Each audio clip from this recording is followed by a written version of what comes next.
नमस्कार, Jharkhand news fast live में आप सभी दर्शकों का स्वागत है। आइए देखते हैं आज का विशेष समाचार। श्रीमद् भागवत कथा सप्ताह ज्ञान यज्ञ आयोजक उत्तर प्रदेश संघ करने जा रहे हैं आज से शुरू।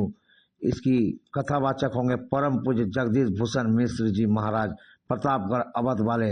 ये भागवत कथा 24 दिसंबर से 30 दिसंबर तक होगा और 31 दिसंबर को होगा भंडारा। आइए देखते हैं एक रिपोर्ट।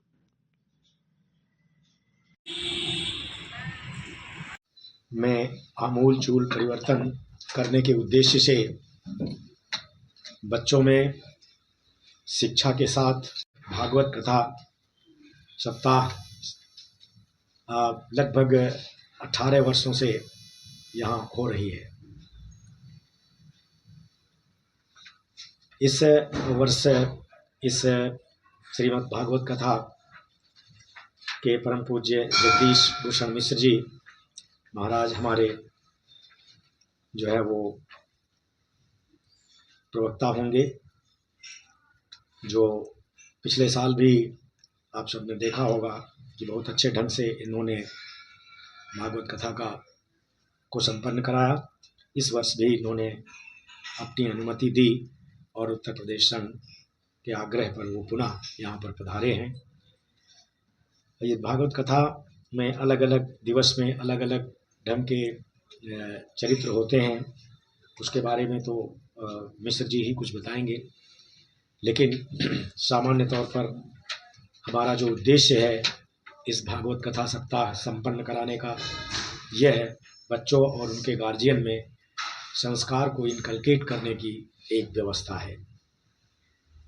अब मिश्र है कि हमारे आपके जीवन में संस्कार की समृद्धि हो और हमारे आने वाली पीढ़ियों में भी संस्कार जागृत हो। भगवान श्री राम का और भगवान श्री कृष्ण का एक ही उद्देश्य था।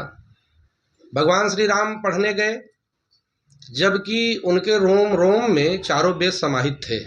ऐसे परमात्मा को पढ़ने की कोई आवश्यकता नहीं थी, लेकिन उनका यह विचार, यह भाव है कि हम कितने भी बड़े घर से क्यों ना हो जाए, हमारे पास बहुत ज़्यादा धन संपत्ति क्यों ना हो जाए, जब तक हम शिक्षित और साक्षर नहीं होंगे, ना समाज का कल्याण कर सकते हैं, ना परिवार का कल्याण कर सकते हैं। इस हेतु भगवान श्री राम पढ़ने गए और उन्होंने हमें शिक्षा दी। माता पिता की सेवा करना, अपने से आदर्श जनों की आज्ञा में जीवन जीना, यही मूलभूत कारण भगवान श्री कृष्ण का भी था।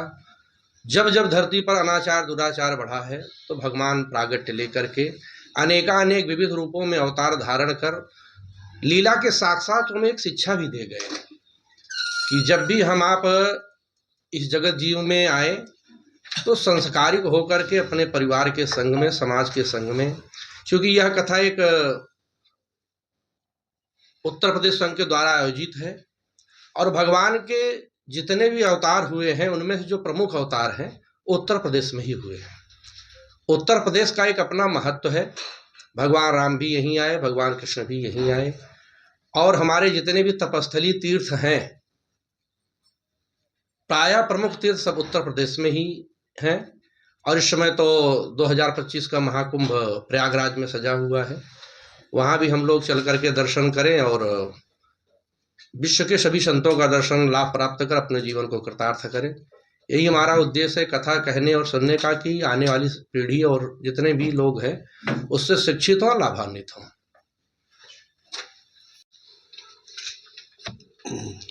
श्रीमद् भागवत में हम आप 7 दिन के सत्र में उपस्थित होते हैं। उस 7 दिन का भी बड़ा महत्व है, क्योंकि 7 ही दिन हैं और उस 7 दिन में प्रथम दिवस हम श्रीमद् भागवत का महात्म सुनाते हैं। महात्म माने महत्व।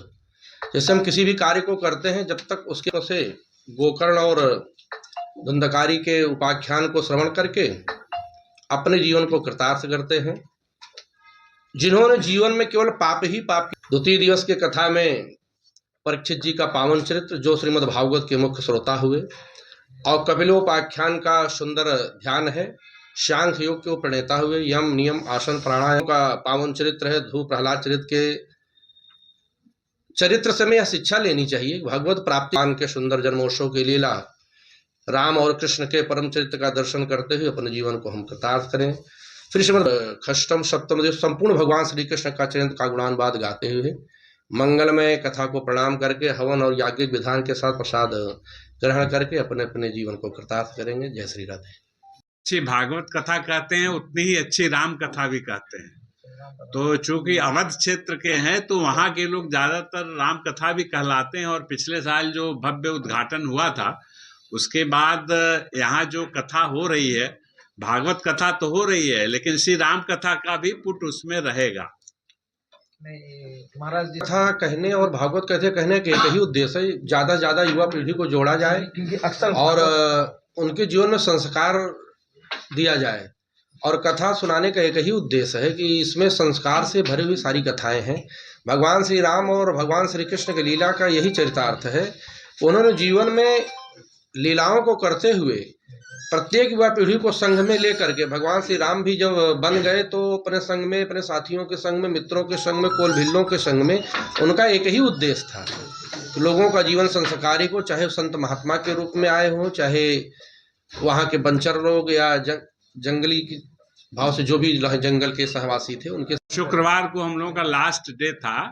सभी गार्जियंस को हम लोगों ने नोटिस भेजा है कि आपके लिए ही कार्यक्रम आयोजित है और आप इसका रसपान आकर के करें, सपरिवार करें। सभी टीचर्स को, सभी लोगों को कहा गया है कि यहाँ पर आए। तो इससे हम लोगों को उम्मीद है कि जो आधुनिक पीढ़ी जो है, जो मोबाइल की तरफ भाग रही है और AI की तरफ भाग रही है, वो पुराने जो है, जो संस्कार हैं, पुरानी जो सभ्यता है, जो संस्कृत है, खास तौर से उत्तर प्रदेश की सभ्यता संस्कृत है, तो उस चरित्र का जब झांकी के रूप में देखेंगे तो उन पर ज्यादा असर पड़ेगा। मानना है कि अगर उससे 100 बच्चे भी प्रभावित होते हैं तो हमारा जो है पूरा ये कार्यक्रम सफल हो जाएगा। और हमारे जितने मेंबर्स हैं, चाहे आदित्यपुर में हो, मानगो में, सब इस कथा को सुनने आते हैं। आप लोग देखते होंगे शहर में इस समय भागवत कथा की बाढ़ सी आई हुई है। खास तौर से दिसंबर के अंतिम सप्ताह में जब स्कूल्स में छुट्टियां होती हैं तो बहुत से गार्जियन भी अपने घर पर करवाते हैं, हमारे कई मेंबर्स भी अपने घरों में करवा रहे हैं। लेकिन यहाँ की कथा की रोचकता अलग होती है। जो लोग शाम को 2:30-3 बजे आते हैं वो शाम को 7-8 बजे तक ऐसे ही बैठे रहते हैं, उठते भी नहीं है। तो यहाँ की कथा हम लोग किसी को बहुत प्रमुखता नहीं देते हैं कि VIP आया है। हमारे लिए सभी लोग बराबर हैं, चाहे वो आमंत्रित हो चाहे अनामंत्रित हो, किसी तरह से हो, वो सभी लोगों के साथ सम व्यवहार किया जाता है।